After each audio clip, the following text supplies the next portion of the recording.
Buenas noches, bienvenidos a la edición estelar de 13 Costa Rica Noticias de este lunes 23 de mayo. Arrancamos semana con agenda cargada de información.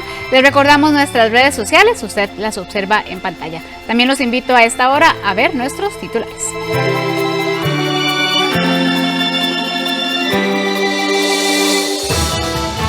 Hoy se realizó la última audiencia en el caso conocido como Diamante. Las medidas cautelares de los investigados se habían vencido el jueves de la semana pasada. Fracciones legislativas presentaron sus propias propuestas para disminuir el precio de los combustibles. Las acciones anunciadas por el Ejecutivo no convencen del todo a los sectores. A 5 años de la entrada en vigencia de la reforma procesal laboral, la Sala Segunda está rebasada de trabajo y los usuarios deben esperar incluso años para que sus casos se resuelvan. En las informaciones internacionales, el presidente ucraniano le pide a los mandatarios del mundo que están en Davos poner fin al comercio con Rusia y además volvió a reclamar armas. En los deportes, Yocasta Valle será premiada como la mejor boxeadora del 2021 el próximo viernes.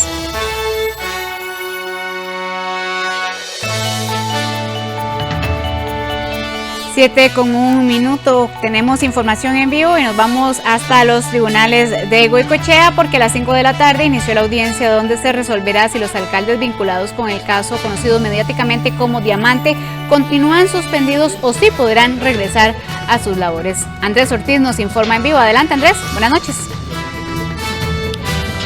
Así es, buenas noches, Eisel, para usted y para los televidentes. Como usted lo dice, a las 5 de esta tarde inició esta audiencia donde se da la resolución de la solicitud de medidas cautelares que solicitó, valga la redundancia, el Ministerio Público. Recordemos que estaba pidiendo que se prorrogaran 12 meses más de las medidas cautelares, que principalmente para los funcionarios municipales y para los alcaldes era la suspensión del cargo, impedimento de salida del país y no acercarse a testigos ni municipalidades. En este momento la audiencia parece que tiene un receso. Vamos a ver imágenes en vivo del camarógrafo Sergio Quesada, donde en este momento ellos salieron por acá, y lo que se está ya informando por parte de las partes es que en este momento se está dando ya la resolución por parte del juez encargado, y lo que está indicando en este momento sería entonces que el juzgado penal del segundo circuito judicial de San José ha ordenado levantar la medida cautelar de suspensión de todos los funcionarios y se mantiene únicamente el impedimento de salida del país. Eso es lo que en este momento se está resolviendo por parte del juez del juzgado penal de Hacienda, pero la audiencia todavía continúa en la sala de juicio número 10 de los tribunales de justicia aquí en Goicoechea. Como les indicaba nuevamente, entonces el juzgado penal del segundo circuito judicial de San José ha ordenado levantar la medida cautelar de suspensión de todos los funcionarios y mantiene únicamente el impedimento de salida del país. Recordemos que el Ministerio Público había solicitado que se prorrogaran las medidas por 12 meses más. Veamos parte de una declaración que dio Johnny Araya, alcalde de San José, antes de ingresar a esta audiencia.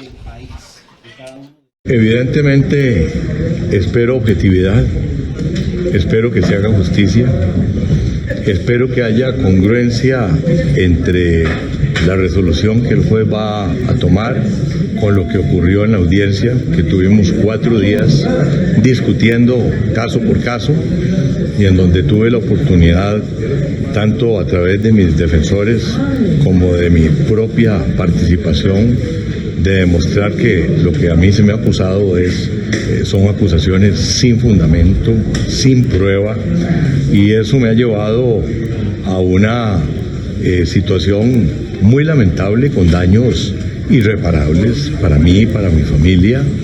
La forma en que fue allanada mi casa, una forma como si estuvieran allanando un búnker del narcotráfico.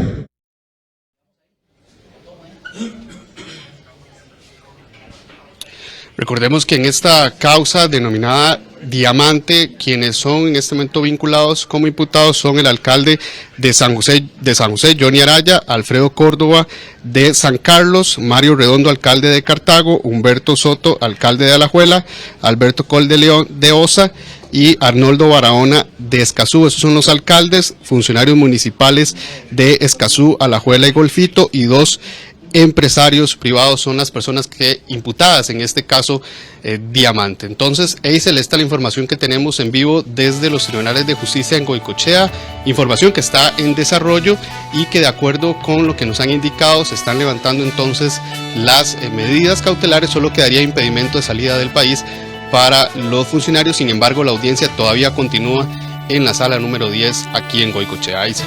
Andrés, una consulta. Bueno, han pasado ya 6 meses desde que se realizaron los allanamientos, las detenciones y posterior suspensión de estos funcionarios que hoy se encuentran en libertad, pero ya una vez quedando en firme el levantamiento de esta sanción o esta medida cautelar de la suspensión, ¿a partir de cuándo ellos podrían ya retomar sus funciones normales en cada municipalidad o cuál es el proceso a seguir luego de esta audiencia de hoy? Bien, lo normal sería entonces que el Ministerio Público hoy mismo apele esta resolución del Juzgado Penal de Hacienda. Ellos podrían ya regresar a sus labores el día de mañana. Una vez que se da la apelación por parte del Ministerio Público, entonces se eleva al superior, que sería el Tribunal de Juicio de Hacienda aquí en Goicoechea, quien deberá resolver estas apelaciones. Mientras esto se dé, la sentencia o la resolución quedarán firmes los alcaldes, los funcionarios municipales a quienes se le levanta principalmente el tema de la suspensión, podrán entonces retornar a sus labores. Estaremos muy pendientes también del caso del empresario de Meco, quien es la única persona que descuenta arresto domiciliario y era también parte de las medidas que estaban solicitando el Ministerio Público de ampliarlo a 12 meses más. Es por eso entonces que la audiencia todavía continúa, pero sería el día de mañana que ya podrían retornar a sus puestos si queda de una vez ya la resolución por parte del Juzgado Penal de Hacienda y se dan las apelaciones, pero esto lo resuelve el Tribunal Superior, que será el Tribunal Penal de Hacienda. Ahí sí. Gracias, Andrés. Por supuesto que más adelante estaremos haciendo un nuevo pase con usted. Vamos a cambiar de tema. Otra información que también ha sido noticia en las últimas horas. La ARECEP analizará la propuesta hecha por el presidente Chávez para bajar el diésel y analizar cuál es la viabilidad de esta iniciativa. Los hidrocarburos ya alcanzaron montos históricos. El presidente de la República, Rodrigo Chávez, anunció las medidas que tomará el gobierno para reducir el costo de los combustibles. Ante esto, la Autoridad Reguladora de los Servicios Públicos aseguró que 3 de las medidas anunciadas por Chávez este domingo tienen relación directa con las competencias que la ley le otorga a la ARECEP. Al respecto, se indica que la Autoridad Reguladora ya integró un equipo interdisciplinario para realizar la valoración técnica de cada una de las medidas en aspectos regulatorios. El presidente dijo que ARECEP va a aplicar una nueva metodología para permitir bajar el precio de los combustibles. Lo que pasa es que antes se usaba un precio referencia que era más alto que el precio referencia al que compraba Recope, ¿verdad? Entonces, ¿qué se está haciendo ahora? Simplemente usar el precio real que paga Recope, que es más bajo que referencia, y eso se le va a manifestar a usted en lo que gasta en la bomba gasolina. Todo este ahorro va a ir al diésel, que es el que utilizan las personas de más bajos recursos, lo que utilizan los autobuses, los agricultores, los pescadores, los comerciantes y el transporte de carga. De acuerdo con el cálculo del gobierno, la modificación de la fórmula tarifaria se traduciría en una baja de 50 colones por litro de diésel. Chávez también derogó el decreto del expresidente Luis Guillermo Solís que subsidia los asfaltos con el combustible. El presidente también postergará un decreto del expresidente Carlos Alvarado para que se utilice la norma Euro 6 que hace que el combustible sea más caro. Estamos analizando, haciendo números muy finos, utilizar un préstamo de 200 millones del Banco Centroamericano de Integración Económica para ayudar a quienes tienen que pagar pasajes muy altos en los buses. Esos pasajes han venido aumentando sostenidamente, pero no vamos a permitir que se aprovechen algunos de esa ayuda. Chávez manifestó que fue un gran error de política pública que el gobierno de Carlos Alvarado sostuviera el tipo de cambio con reservas internacionales. Seguimos hablando de este tema. Los diputados consideran que revisar y reducir el impuesto único de los combustibles es necesario para percibir una rebaja pronto en el costo de los hidrocarburos, ya que las medidas anunciadas por el Poder Ejecutivo no son suficientes.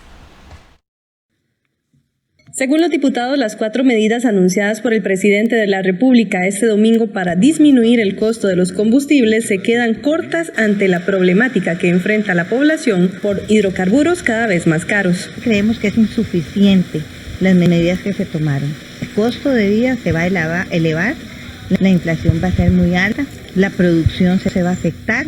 En términos generales va a encarecerse el país y eso para todos los costarricenses. Sí, en general se puede observar que son medidas que, considerando el aumento tan grande que ha tenido el precio de los combustibles, se quedan cortas, son insuficientes, son medidas que tienen un impacto, pero un impacto pequeño considerando que ya superamos la barrera de los 2.000 colones por litro y que además, según entiendo, se aplicarían únicamente sobre diésel, ¿verdad? No sobre la gasolina, la super y la regular. Y entonces tienen un impacto reducido. Creo que hay que tomar un espacio para que tanto el gobierno como la Asamblea Legislativa podamos construir soluciones más integrales en el corto plazo. Nos alegra muchísimo que el presidente haya anunciado que se va a eliminar el decreto del subsidio al asfalto y a la emulsión asfáltica. Sin embargo, no son medidas que van a entrar a regir de manera inmediata. Lo único que podría hacer que haya una rebaja en el precio de los combustibles de manera inmediata es el impuesto único a los combustibles. El señor presidente también anuncia la solicitud del cambio de metodología ARECEP. Sin embargo, ARECEP ya anunció eso hace semana y media aproximadamente y será a partir de junio, julio que lo aplique y eso va a tomar como 2 meses de poder tener ese rebajo de alrededor de 50 colones. Para el próximo mes de junio se espera un nuevo aumento que elevaría los precios a más de 1.000 colones por litro, por lo que los legisladores insisten en la necesidad de revisar y reducir el impuesto único de los combustibles. Una de las propuestas es que el Poder Ejecutivo convoque el proyecto de ley del exdiputado Erwin Macís, que plantea la rebaja de 100 colones por litro durante 6 meses, iniciativa que ya está lista para su discusión en el plenario.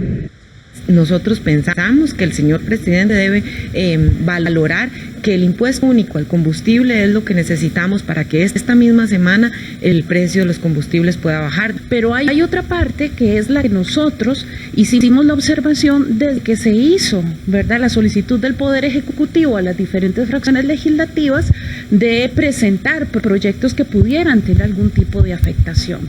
En este caso, nosotros presentamos el proyecto del cuatrienio anterior de don Erwin Macís, que tenía que ver con una impactación de 100 colones menos en el impuesto de los combustibles. Esto hay que entender que la afectación tal vez en un total la gente no lo vea como que es una gran cantidad, pero en un tiempo, aunque sea limitado, esto puede ayudar perfectamente de forma inmediata. También sabemos que lamentablemente este impuesto único de los combustibles se ha convertido en la caja chica del Estado y hay que hacer los balances y el análisis para ver de dónde podrá lograr el Ejecutivo poder tomar los fondos que de ahí se requieren. Aquí en la Asamblea Legislativa, sin duda alguna, hay que revisar el tema del impuesto único al combustible, hay que revisarlo, estaríamos de acuerdo incluso si el gobierno decidiera convocarlo para este periodo de sesiones extraordinarias. Me parece que hay que avanzar en la discusión de ese proyecto de ley. Sin embargo, por supuesto, hay que estudiar cuál sería la compensación para los dineros que se dejarían de recibir a la hora de bajar ese impuesto. Hay varias opciones, nosotros hemos hablado de escáneres, hemos hablado de venta de activos ociosos. Como lo hemos dicho en múltiples oportunidades, la bancada del Partido Progreso y el mismo gobierno está dispuesto a escuchar cualquier iniciativa para rebajar el impuesto único a los combustibles, siempre y cuando los diputados también nos señalen la hoja de ruta de cómo compensar ese dinero, ese hueco fiscal que se crearía al rebajar el impuesto. Así que estamos totalmente abiertos abiertos a cualquier iniciativa a escuchar en ese sentido, pero sí nos tiene que decir cómo compensar los fondos, porque como ustedes saben, la situación fiscal del país es crítica y hay una serie de programas sociales que están en peligro porque el gobierno anterior los dejó totalmente desfinanciados. Actualmente el precio de la gasolina regular es de 933 colones, la super 958 y el diésel 908 colones por litro. Y precisamente en la Asamblea Legislativa consideran como crisis el aumento en el precio de los combustibles. Este lunes por la tarde surgieron 3 propuestas para impactar el costo del diésel y de la gasolina regular y super, las cuales afectarían directamente del impuesto único a los combustibles. Kenneth Meléndez nos informa. Kenneth, adelante y muy buenas noches. Muy buenas noches, compañeros, y buenas noches a todos nuestros televidentes. Efectivamente, este tema de los combustibles ha sido el principal tema de conversación hoy acá en la Asamblea Legislativa. Empezó con la presentación del proyecto de ley de parte del Partido Liberal Progresista, que lo que busca es impactar los aumentos automáticos que se dan en el impuesto único a los combustibles, y después llegaron 2 conferencias de prensa consecutivas hablando acerca del mismo proyecto. Primero la Unidad Social Cristiana, quien propone varias medidas a tomar para reducir el precio de la gasolina super regular y también del diésel, y también del Partido Liberación Nacional. Escuchamos primero cuál es la propuesta del Partido Unidad Social Cristiana. Trata de 3 propuestas, el texto sustitutivo que estamos presentando. La número 1, aplicar una rebaja por 12 meses del impuesto único a los combustibles, de 25 colones para la gasolina super y la gasolina regular y 50 colones para el diésel. 2, suspender por 12 meses la aplicación del mecanismo de actualización tarifaria del impuesto único a los combustibles. Y tercer punto, la exoneración del pago del IVA en el transporte de los combustibles de Recope a las gasolineras. Este proyecto de ley, el cual tiene el número de expediente 22.914, es el mismo que solicitó el Partido Liberación Nacional que se convoque. Es un proyecto del exlegislador Erwin Macís de Unidad Social Cristiana. En el caso de los diputados de Liberación Nacional, quieren mantener el texto tal cual, en el cual se haría una rebaja de 100 colones en el impuesto en cada uno de los 3 tipos de combustible. Impactaría de forma inmediata a todos los costarricenses y a la producción nacional que tanto lo requiere. También contiene una exoneración al sector agrícola del impuesto único al combustible y también al transporte de personas y bienes. Esto ayudaría a que la producción nacional pueda ser menos impactada producto de este incremento desmedido en el precio de los combustibles. También congelaría por 1 año el impuesto único al combustible y la tarifa. En el caso del Partido Liberal Progresista, la propuesta es afectar directamente los aumentos trimestrales que se realizan en el impuesto único. Ellos proponen, a través de un proyecto de ley, eliminar estos aumentos automáticos. Hay que recordar que la ley 8114 establece más bien, dentro del artículo 3, un mecanismo perverso, grosero, de actualización automática del impuesto a los combustibles, el impuesto único. El proyecto pretende eliminar de un tajo este mecanismo de actualización automática y detener la bola de nieve que ha generado esto durante muchísimos años. Es un tema que efectivamente lo dijimos en campaña y estamos cumpliéndolo hoy presentando ese proyecto ante la corriente legislativa.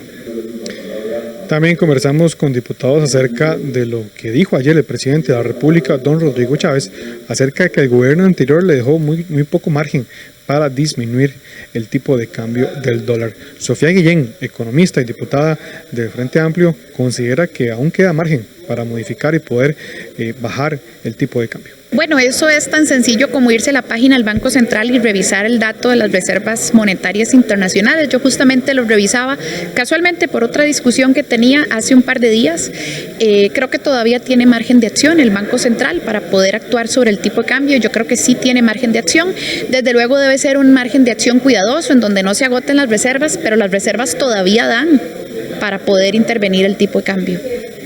Por su parte, Vanessa Castro, del Partido Unidad Social Cristiana, considera que efectivamente se le dejó muy poco margen al gobierno de la República, pero que hay un poco de contradicción, hay un poco de error en la comunicación, ya que una cosa es lo que dice el Banco Central y otra, a su criterio, lo que dice el Poder Ejecutivo. El Banco Central indica que no es tan grave la situación.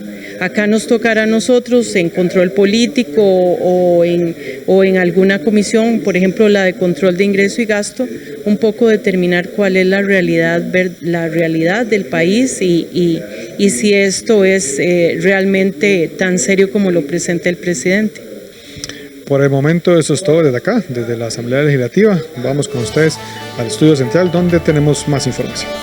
Así es, Kenneth, muchas gracias y buenas noches. Seguimos hablando de este tema porque, por supuesto, los diversos sectores también han manifestado preocupación debido al constante aumento en el precio de los combustibles en los últimos meses. Ellos le solicitan al gobierno la aplicación de medidas lo más pronto posible para evitar caer en una crisis mayor en nuestro país.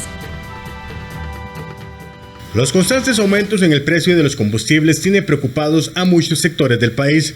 Los sindicatos le hicieron una propuesta al gobierno que contiene 3 medidas excepcionales. Para la Asociación de Empleados Públicos y Privados, tanto el Ejecutivo como el Legislativo no están poniendo atención al sufrimiento del pueblo. Para la ANEP es de vital importancia que se controle el tipo de cambio utilizando los 8.000 millones de dólares acumulados en reservas internacionales, así como poner un impuesto de manera transitoria a las rentas de gran capital. La tercera medida que se puede tomar tiene que ver con una renegociación, aunque sea parcial, del pago diario de intereses de la deuda pública del país. Recuerde usted que estamos pagando como país 8.000 millones cada 24 horas.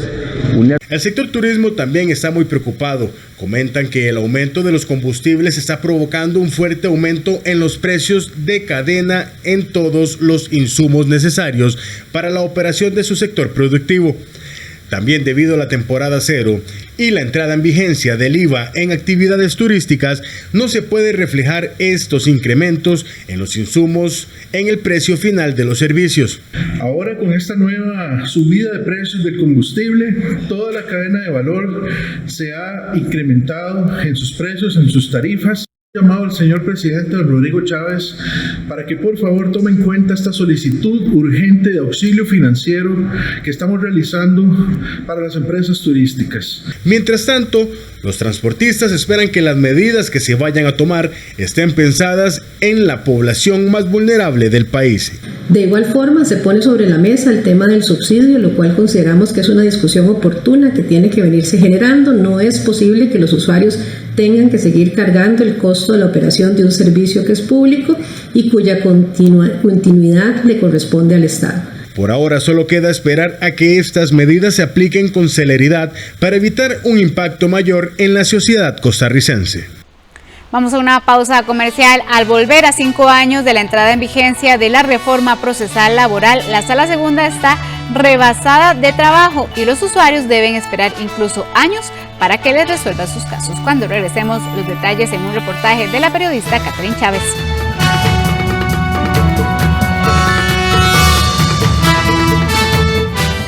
Somos el INEC. Somos la fuente que dice: ¿cómo está el trabajo? ¡He peleado! ¿Cómo están las personas mayores, los niños y las niñas? Somos la fuente para saber cómo está usted. Ábranos de la puerta y participe en el Censo 2022. Somos el Instituto Nacional de Estadística y Censos, la fuente para saber cómo está usted.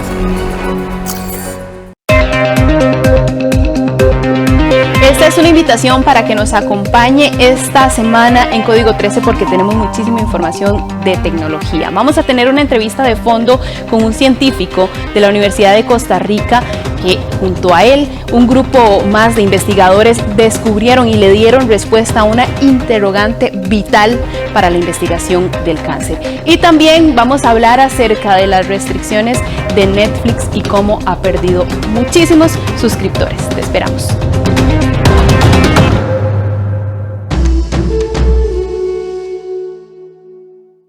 Saca, saca, saca, saca, pa' afuera.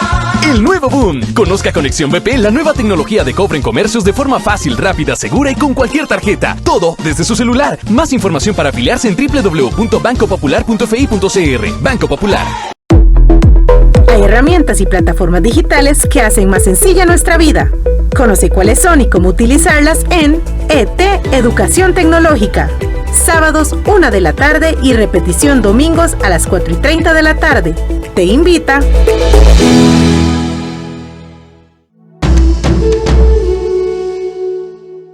Este es el camino para atender las afectaciones emocionales de tus hijos e hijas. Si tus hijos e hijas experimentan estas emociones, debes creerles, escucharles, apoyarles y buscar acompañamiento profesional. PANI y Gobierno de la República.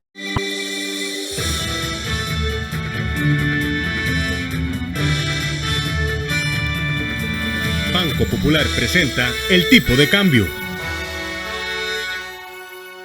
El tipo de cambio de dólar para este lunes, según el Banco Central de Costa Rica, usted lo observa en este momento, la compra 672 colones con 96 céntimos y la venta 679 colones con 41 céntimos.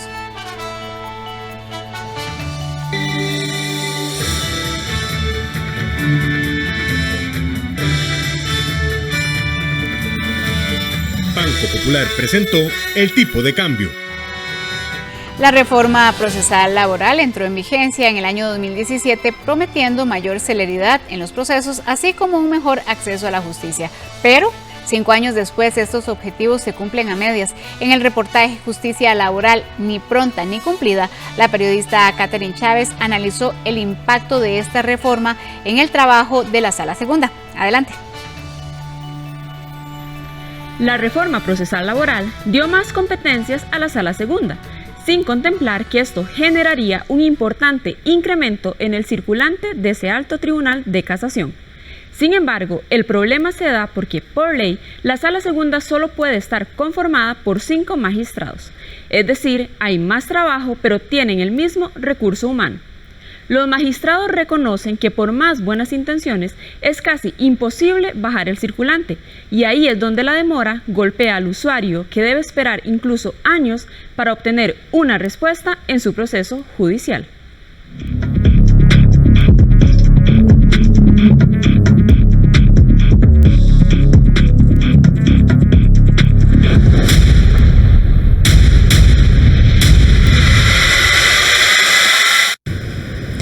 Antes del 2017, la justicia no era ni pronta ni cumplida para los asuntos laborales. Cuando una persona tenía un problema con su patrono o expatrono, podía acudir a demandarlo. Sin embargo, la respuesta a este proceso incluso podía tardar hasta 10 años. Es por ello que varios actores trabajaron intensamente en una reforma procesal laboral, la cual entró en vigencia en julio del 2017.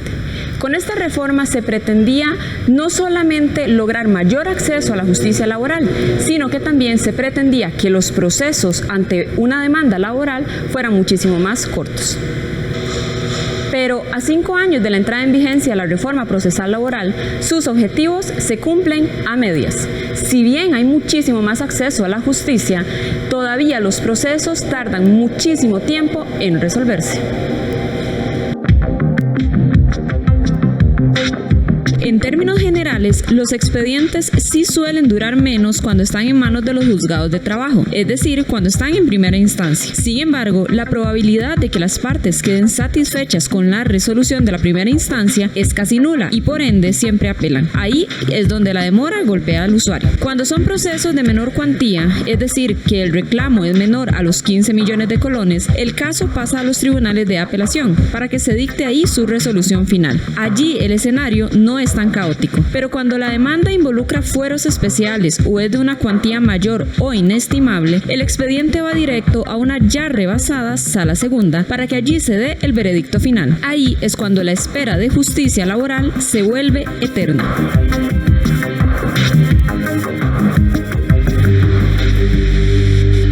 Antes de explicar qué pasa, es importante conocer el trabajo de la Sala Segunda. Para empezar, esta no solo ve asuntos laborales, sino que también resuelve casos de familia, concursales y sucesorios. En Sala Segunda trabajan únicamente 5 magistrados y por ley eso no puede variar. Cuando un recurso ingresa a la sala, se asigna un magistrado instructor, quien cuenta con 4 letrados para estudiarlo y redactar un borrador de sentencia. Una vez aprobado ese proyecto de resolución, el magistrado lo envía a los otros 4 colegas para su aval, antes de que el recurso sea sometido a votación. En este proceso de revisión entre magistrados, cada caso demora, cuando menos, 1 año, según las propias estadísticas de la Sala Segunda. Esa delicada dinámica hace que recibir nuevas competencias, como lo fue la reforma procesal laboral, sea todo un reto, ya que significó que la misma cantidad de gente debe realizar muchísimo más trabajo.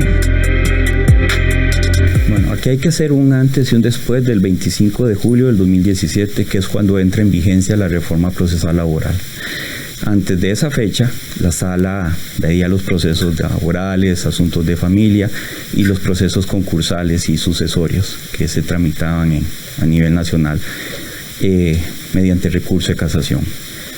En aquella época, el circulante o los asuntos de conocimiento de la sala eran de aproximadamente 500 y un poco más de procesos en el año. Ya posteriormente a la reforma procesal laboral, donde se le dan otras competencias a la sala, donde se incorporan los procesos de fueros de protección, donde posteriormente se entra a conocer los procesos de exequatur, que son la convalidación de las sentencias extranjeras. Ya la sala se iba incrementando en el conocimiento de asuntos a lo que hemos llegado hoy en un circulante que topa por ahí de los 5.000 expedientes. En efecto, actualmente la Sala Segunda está saturada. Según las estadísticas del Poder Judicial, entre el 2017 y el 2021 entraron en total 13.224 expedientes, siendo que el 2019 fue el año con más ingresos, con casi 4.000. Para el magistrado Jorge Olazo, estos números son reflejo de 2 cosas. La primera es la creación de la defensa pública laboral, ya que esto permite a la mayoría de ciudadanos con demandas laborales obtener una defensa legal gratuita para luchar por sus derechos. La segunda es que, como medida ante la emergencia sanitaria por la COVID-19, los juzgados de trabajo implementaron las audiencias virtuales, provocando una avalancha de sentencias que eventualmente terminaron en recursos de casación. Las audiencias virtuales nos acelerarían muchísimo los trámites, ¿verdad? Desde el punto de vista de esa mecánica, ¿verdad? De las audiencias. Ahora, eso genera todo un efecto dominó, porque entonces genera más sentencias, genera más trabajo, ¿verdad? Pero es una disyuntiva que tenía que darse. O sea, digamos, si estamos promoviendo rapidez en primera instancia, eso va a generar un cúmulo de sentencias que también van a afectar a la segunda, a la casación.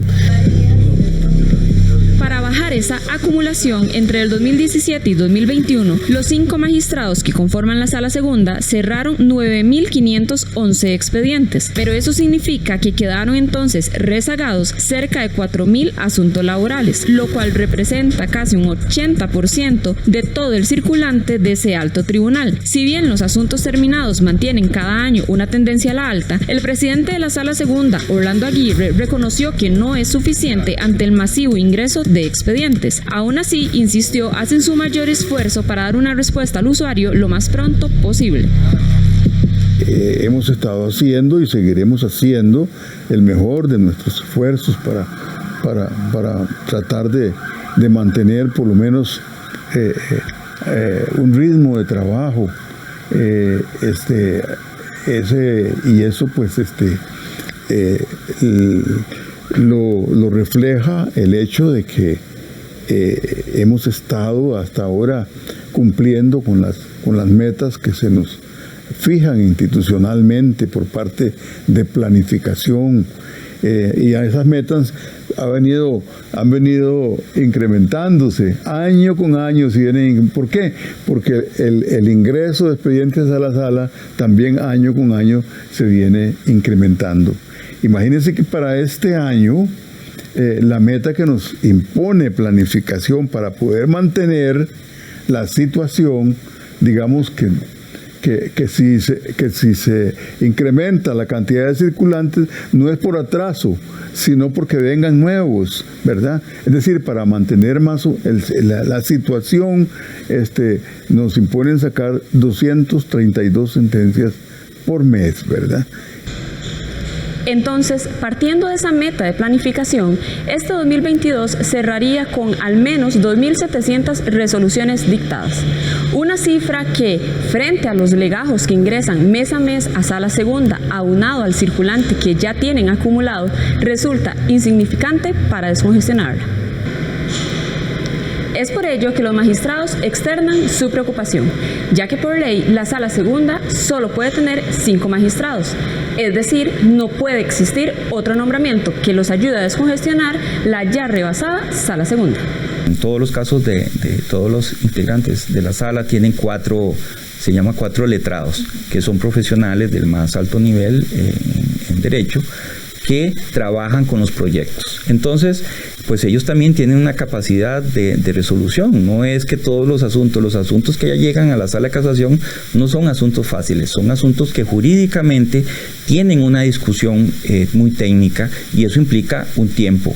Entonces, pues hay un límite de resolución. Cada uno de ellos tienen una producción. Todos cumplen con los indicadores ya previamente establecidos por la sala y aprobados por planificación. Entonces hay un límite en seres humanos. Ahora, ¿qué sucede? Que nosotros podríamos meter más letrados, ¿sí?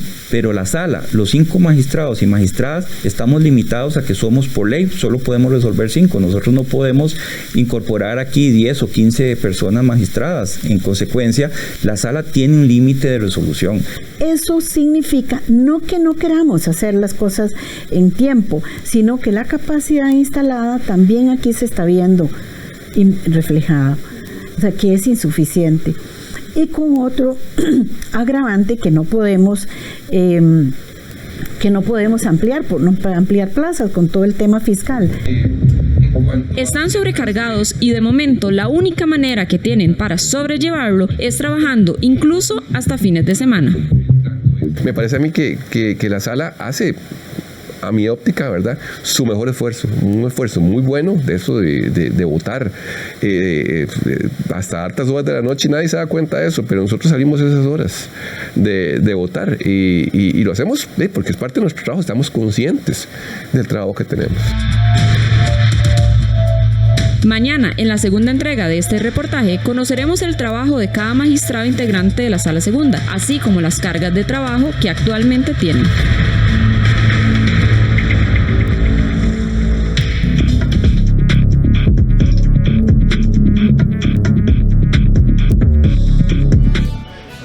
Nos vamos de inmediato hasta Goicoechea con nuestro compañero Andrés Ortiz. Adelante, Andrés.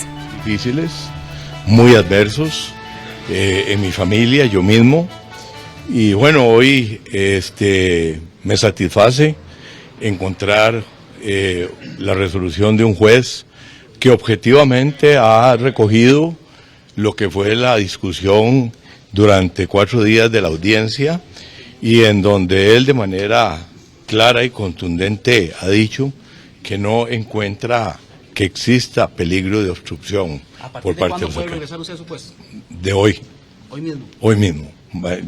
En este momento estoy reintegrado y como alcalde de San José y lo hago con una gran alegría porque yo amo a la municipalidad de San José, amo mi trabajo, lo he convertido en un proyecto al que he entregado mi vida en la municipalidad y hacer cambios importantes para renovar nuestra ciudad capital. Bueno, tengo la oportunidad, gracias a Dios, gracias a esta resolución, de retornar a la municipalidad y aprovecho que me están escuchando y viendo mucha gente que solidariamente también ha estado en cadenas de oración, me han estado mandando mensajes, no tengo oportunidad de responderlos todos, pero a través de este medio, muchas gracias por tanta solidaridad, tanto cariño que me han expresado durante este proceso y sobre todo en las últimas horas. ¿Qué les indicó el juez, don Johnny? En palabras suyas, ¿qué fue lo que les dijo el juez? Que usted en ese momento prestó atención y ya bajo esa circunstancia puede volver a partir de mañana. Así es, el juez ha levantado la medida cautelar de la suspensión, reintegro inmediato al cargo como alcalde Realmente pues eso ha sido una lucha que hemos venido dando, porque la verdad es que desde que se pusieron las primeras medidas cautelares, yo señalé que era un castigo anticipado. Un castigo anticipado porque de alguna manera hay un juicio público, se ignora el principio de inocencia, aquí tenemos un principio constitucional, nadie es culpable hasta que se demuestre lo contrario. Y yo, desde que salí de los 2 días que estuve detenido, le di la cara a la prensa, le di la cara al país y les dije que yo me sentía absolutamente confiado de que iba a poder demostrar mi inocencia y que no he cometido ningún acto ilícito en el desempeño de mi cargo como alcalde. ¿Estará desde el día de mañana ya a su puesto? Mañana estaré, si Dios lo permite, a primera hora en la Municipalidad de San José. Eso me da una profunda alegría. Ha sido mi lugar de trabajo por muchísimos años y esta separación que obligadamente he tenido por 6 meses, obviamente me ha golpeado, me ha dolido, me ha entristecido, pero bueno, Dios es grande y la justicia, finalmente yo me siento muy complacido porque normalmente hay grandes presiones políticas, mediáticas, para que los jueces resuelvan situaciones como esta. Y me parece que ha habido una resolución objetiva, una resolución que de verdad es justa y es lo que puedo compartir con todos ustedes.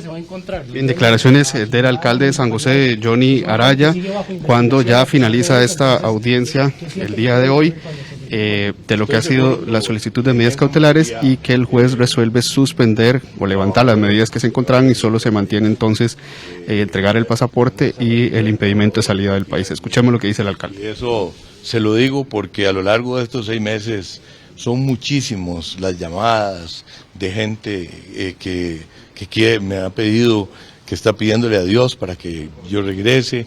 Así es que, bueno, obviamente tengo grandes retos de retomar proyectos importantes que estaban siendo directamente manejados por mí como alcalde.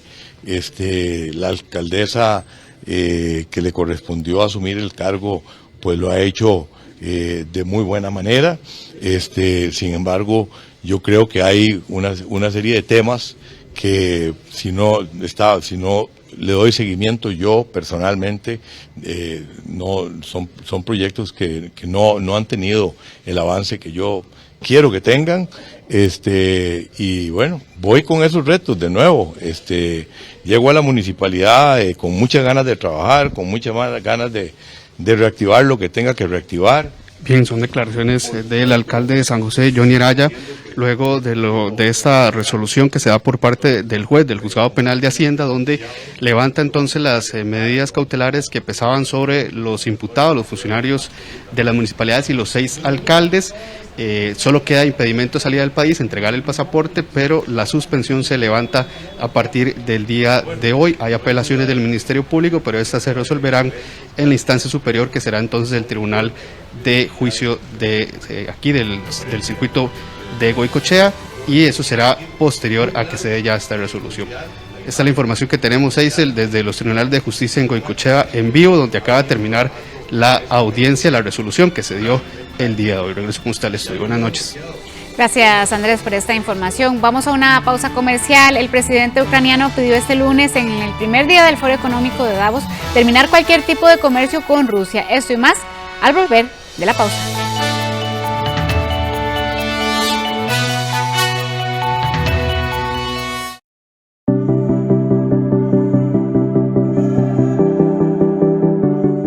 Llegó al Banco de Costa Rica BCR Salud, una opción crediticia para atender todas las necesidades relacionadas con la salud humana.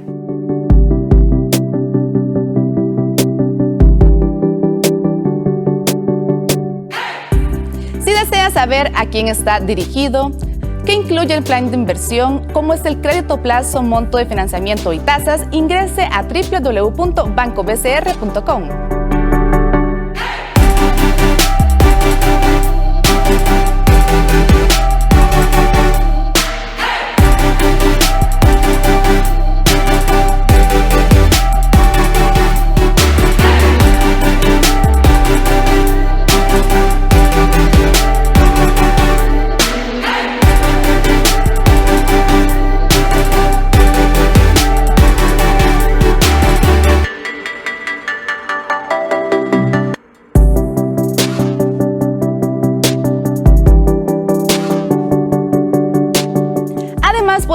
consultar todos los detalles de forma virtual completamente autogestionada ingresando a PCR Directo. Para consultas o dudas, acá les dejo la información.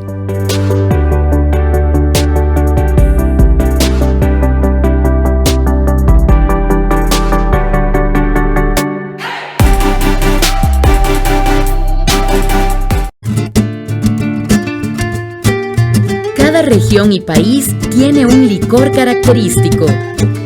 Aquí le contamos de su origen, su especialidad y cómo ha llegado a convertirse en la bebida tradicional.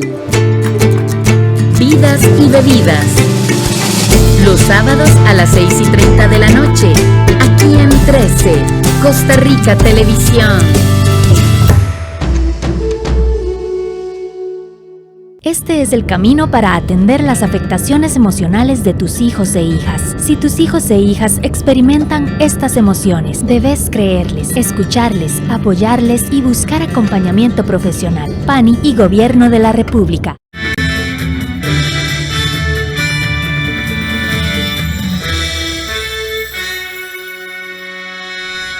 En las informaciones del mundo, Volodymyr Zelensky pide en Davos el fin del comercio con Rusia y vuelve a reclamar armas para su país. Pedido de ayuda para Ucrania en la apertura del Foro Económico de Davos. El presidente ucraniano Volodymyr Zelensky hizo el lunes un llamado por la aplicación de sanciones máximas contra Rusia y poner fin al comercio con ese país que hace 3 meses inició una invasión contra su vecino. El mandatario también insistió en su reclamo de armas para defender Ucrania. Si hubiéramos recibido armas al 100% de nuestras necesidades en febrero, el resultado habría sido decenas de miles de vidas salvadas.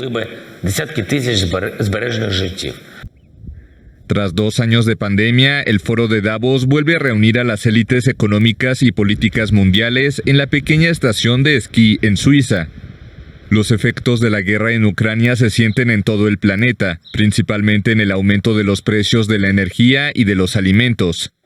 La ONG Oxfam prevé que 263 millones de personas caigan en la pobreza extrema este año, es decir, 1 millón cada 33 horas. El Fondo Monetario Internacional prevé un año difícil, pero descartó por ahora una recesión global.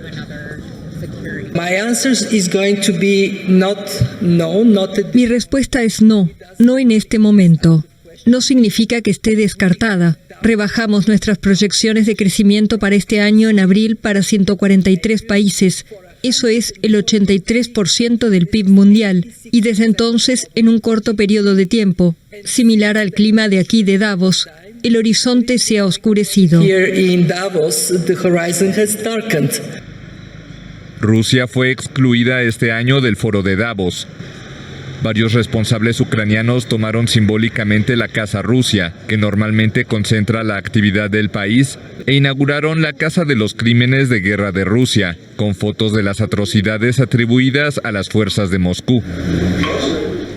7:48. Yocasta Valle será premiada como la mejor boxeadora del 2021 el próximo viernes. Cuando regresemos, los detalles en la información deportiva.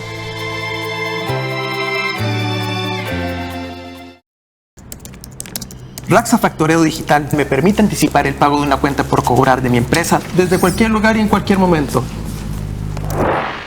Simplifique los trámites de su empresa con Raxa Factoreo Digital. Raxa, hagamos el futuro juntos. Ritsu es el mayor de 3 hermanos. ¿Cancerígeno? Cuando su madre es hospitalizada debido a una enfermedad, él debe hacerse cargo de ellos. Encárguense de este desorden y yo les haré algo de cenar. Así él va descubriendo el maravilloso mundo de la cocina, pero todo empieza a complicarse cuando descubre que es adoptado. Aun cuando Kyoko y tú no están conectados por sangre, también eres el niño precioso de Kyoko, así como Shirabe y Kanade. Una comida para el corazón, una historia familiar que nos conmoverá.